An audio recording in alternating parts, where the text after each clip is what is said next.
Wait, did she seriously just say that? No way! No one is that heartless, right? She wasn't even speaking quietly.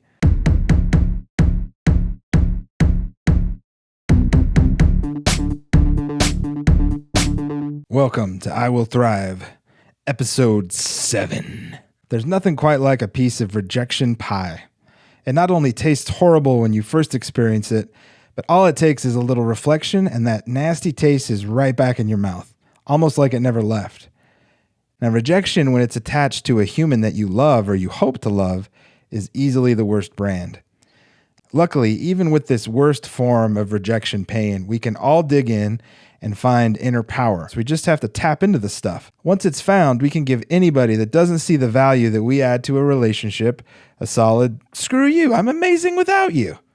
We can, but many of us don't. I surely haven't been that kind of person for most of my life. Now, this is important. I don't recommend this screw you mentality in an existing relationship. If you're in a committed thing, you can have this killer inner strength, but still be selfless and still love your partner with all their glorious flaws. I'm talking more about the pain of rejection and how we deal with that. Now, I'm very grateful that as of today, I don't have to worry about chanting, I will thrive, with the all-important categories of love and passion with a woman. But that wasn't always the case. And in fact, I seriously can't believe I have such an amazing life partner. To get real transparent here, though, I've had times that knowing that I have a great wife and amazing family have even made me feel worse during the pity parties that I've had about my creative life. How is that even possible, you big stupid chank? It's a thing because deep down, I know that I already have the most important thing checked off. I have that box checked off that leads to real fulfillment and happiness in life. Money doesn't bring meaning, but relationships and family do. The increased pity poo-poo happens because I wish I could just be content with my blessings. And I've even allowed myself to fall into this really awful place where I wished my soul didn't ache to create art, that I could just settle on some job and stop kicking my booty about creating and be fine knowing that I already have what's most important. But that's just not me. I have to create, and I always will. And that's cool, man. It's cool. And I also know now that we all have far more than just one purpose. Being a husband and a father is one really important purpose that I love, but creating art is also an important purpose that I have to satiate or I will go freaking bonkers.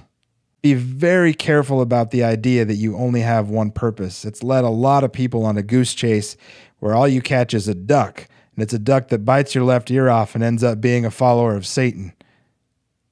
Yeah. I also submit that neglecting who you feel you really are is even more dangerous than a satanic duck. All right, with that, let's talk about women's stories. I was 3 years old at my Uncle Ron's wedding. I was a ring bearer, but all I wanted to be was the bearer of the little girl's hand that was right next to me. Getting her to hold my hand as we walked down the aisle proved difficult. She declined and just left me standing there. I then had one of the biggest tantrums of my life up to that point, I've been told. Little lame aisle girl refusing little Walter West on that day is a pretty good reputation of my life with women until I met my wife. Here's just a couple examples. My prom date cried for 1/3 of the dance. It's not really a great sign, is it? My short-lived elementary school girlfriend dumped me for a boy named Elliot because he had wavier hair. In college days, I thought there were a couple girls who dug the Wesly lands, but alas, they had all previously placed their stakes in different territories. That metaphor's a little off, isn't it? One girl wrote me this beautiful poem. We even had this special exact time of the day to think of each other. But then she disappeared. Literally. I swear, it wasn't me. It was not me.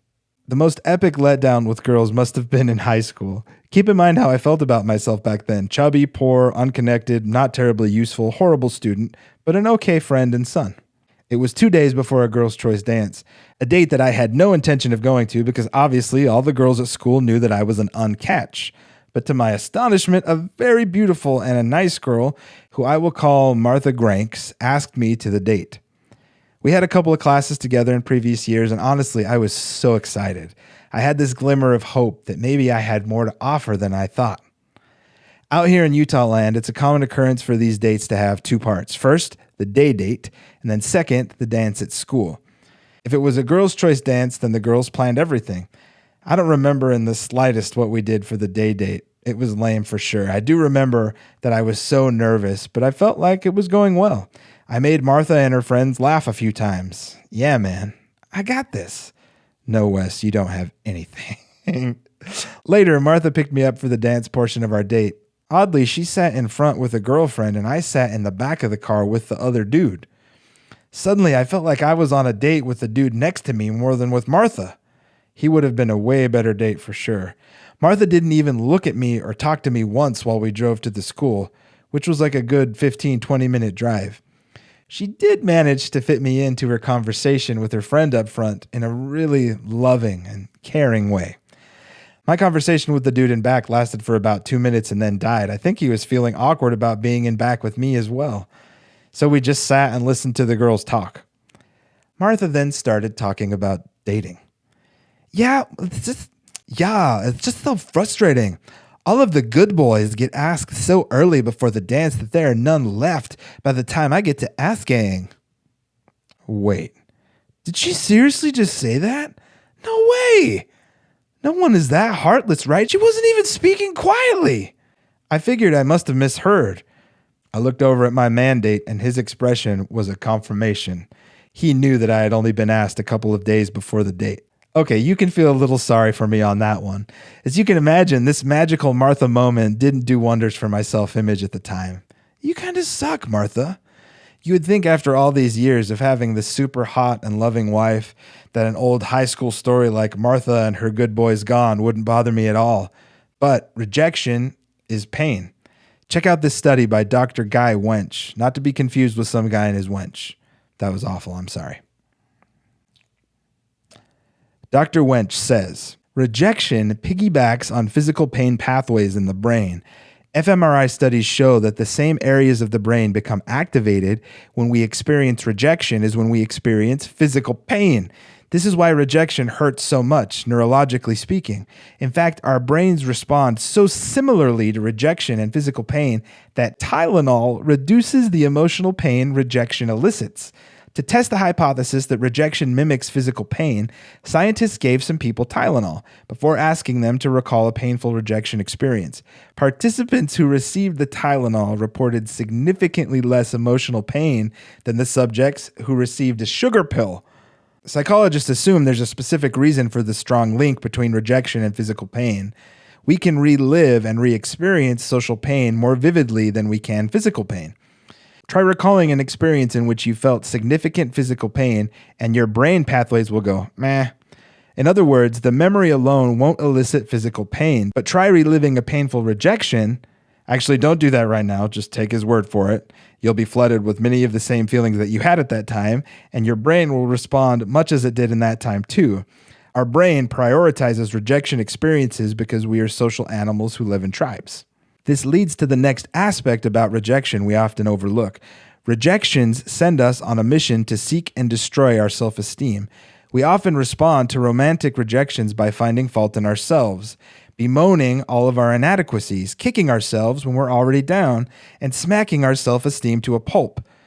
Most romantic rejections are a matter of poor fit or a lack of chemistry, incompatible lifestyles, or wanting different things at different times, or other such mutual dynamics. Blaming ourselves and attacking our self-worth only deepens the emotional pain we feel, and it makes it harder for us to recover emotionally. But before you rush to blame yourself for blaming yourself, consider that you might not be thinking clearly in those moments. Oh, guy wench and your wench with your guy. That's some killer stuff. Well, as far as I go, being an almoster makes me want to almoister my pants because it's all about rejection. Again and again, my creative works have just not quite cut it.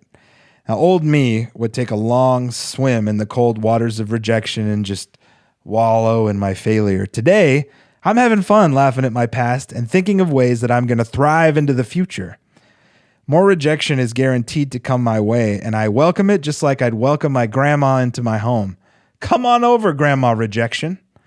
By the way, Martha and Her Good Boys Gone could be a killer band name. No dibs. Take it if you want it. It's time for another. I promise I'll be nice to you for at least 3 episodes.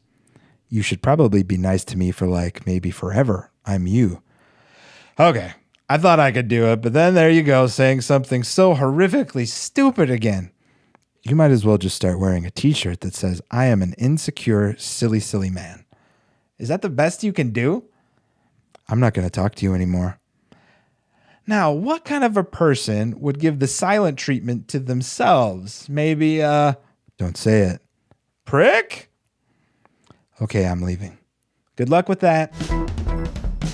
Thanks for joining me today. Check out iwillthrive.blog. Thanks for listening. Thanks for subscribing. I will thrive.